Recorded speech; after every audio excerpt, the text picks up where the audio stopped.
He was only on this planet for only 90 years, but Barry Morse's legacy will live on forever as probably one of the most important and active and talented thespians in Canadian history. Now, Barry Morse, born Herbert Morse on the 10th of June 1918, was an English Canadian actor of stage, screen, movies, TV, radio. Best known, of course, for his two pivotal roles in the ABC television series The Fugitive, and of course, Dr. Bergman in the British sci-fi drama Space 1999. Now, his performing career spanned nearly 7 decades, and he had literally thousands of roles to his credit, including work for the BBC, CBC, and various other TV channels. Now, born to a Cockney family, Morse, of all things, was a dropout at age 15, an errand boy, when he won a scholarship to the Royal Academy of Dramatic Art. Now, his first big role was the role of the Lion in Androgynes in the Lion, and as a result came to know the great script and writer George Bernard Shaw, who was a patron of the Academy. Now, his first paid job as an actor was when he was still a student as I Were King, and at graduation he got the title role of Henry V in the Shakespearean classic, and was presented as a Royal Command performance for King George VI and then Queen Mother Elizabeth. Now, upon his graduation, he won the BBC's Radio Prize, which led to several parts and a leading role in the classic part in The Fall of the City. Later, among dozens of other roles, he played the lead in William Shakespeare's Hamlet, and also starred as Paul Temple in the radio series Send for Paul Temple Again. Now, he started his great work in the early days of the CBC radio transition from CBC radio to television in 1951, and it continued with CBC until the 1980s, including the long-running series A Touch of Grease Paint, the Joe McCarthy-inspired The Investigator, and 1984. Now, he also starred a number of U.S. productions in the 70s and 80s for producer Yuri Roskovsky, including The Odyssey of Homer, which won a Peabody Award. Now, his last radio performance was called Rogues and Vagabonds, a theatrical scrapbook, which was on KSAV internet radio between August 7th and August 9, 2007. And he used to do like vignettes and performances from his theatrical history. And on the British stage, he was also a member of the repertory theatre companies in Peterborough, Nottingham, and other cities.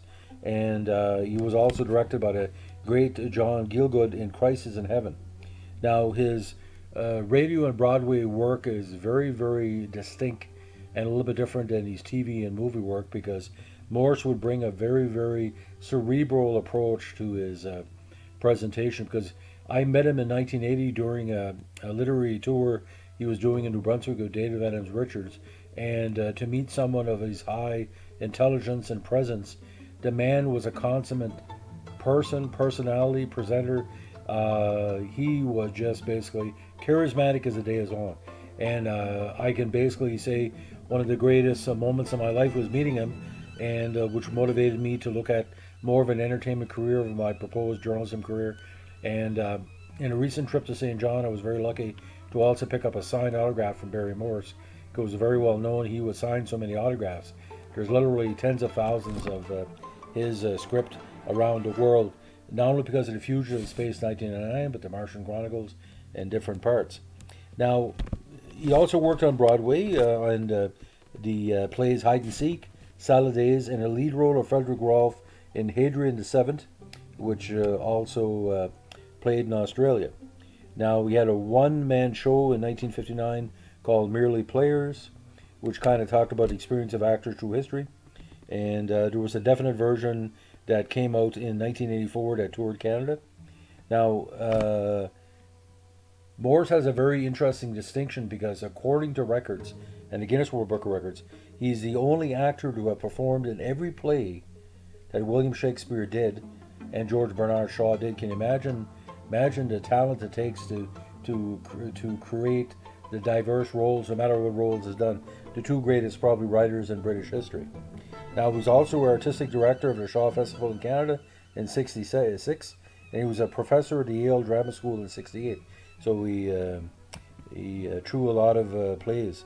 Now, up until his later years, he was also touring with presentations were coordinated with his son, including the North American debut of Bernard and Bosie, A Most Unlikely Friendship.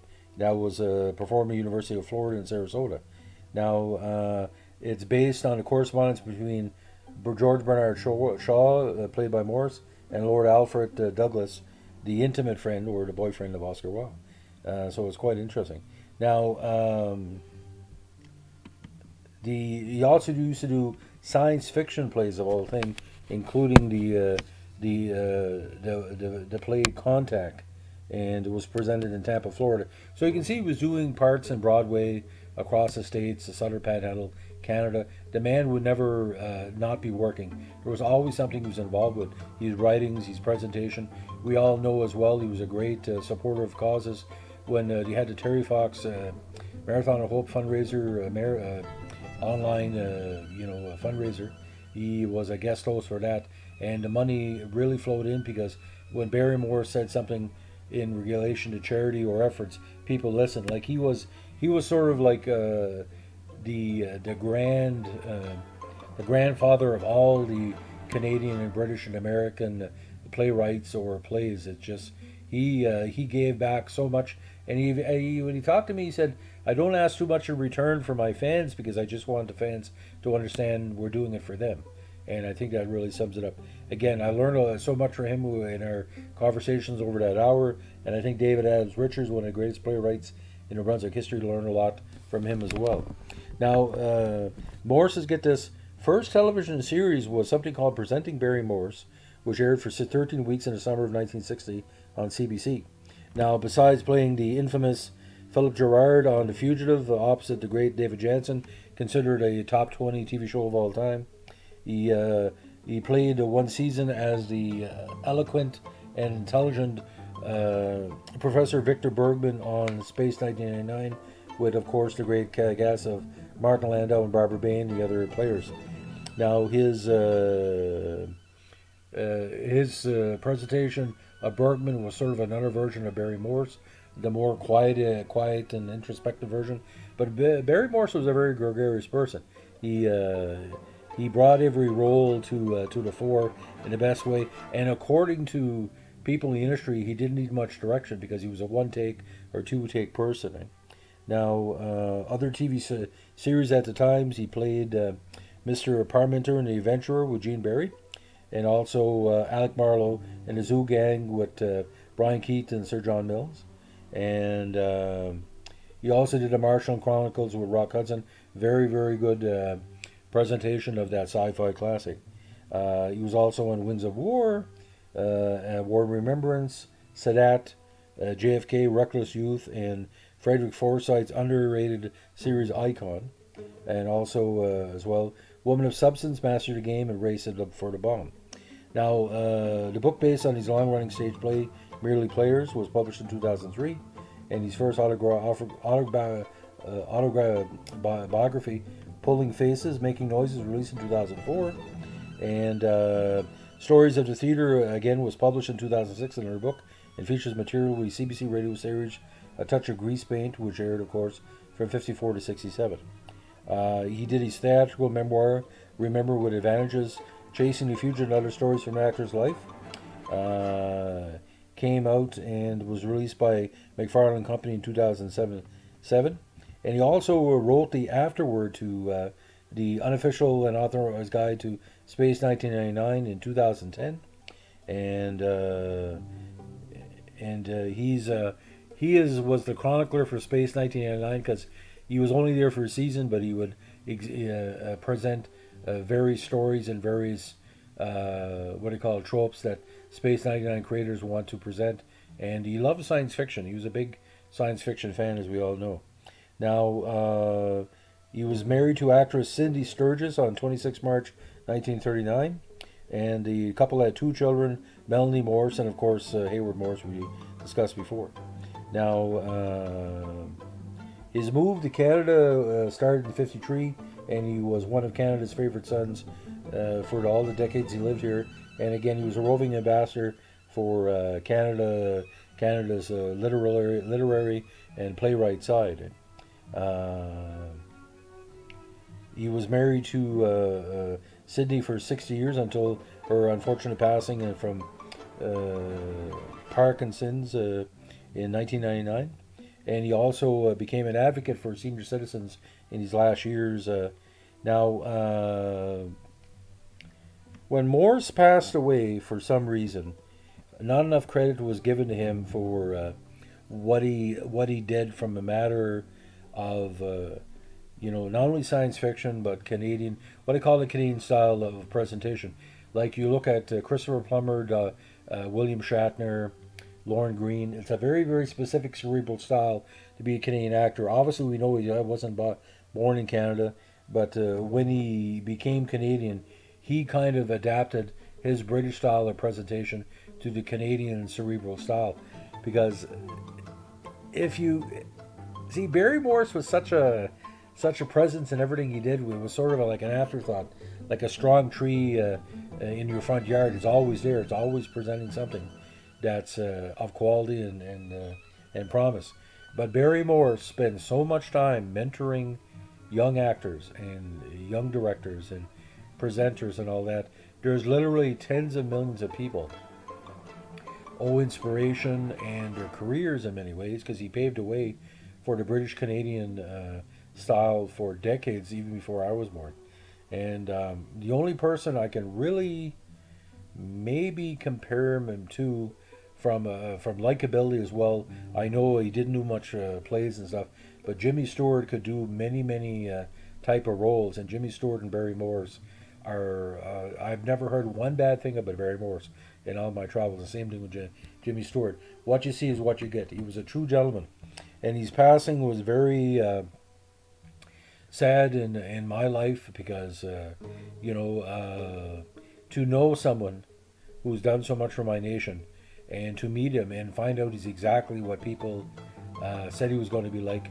It was amazing. It was like finding out Santa Claus was Canadian. He had that type of personality. Very open, good with all ages, good with the high school students at the RHS when we saw him.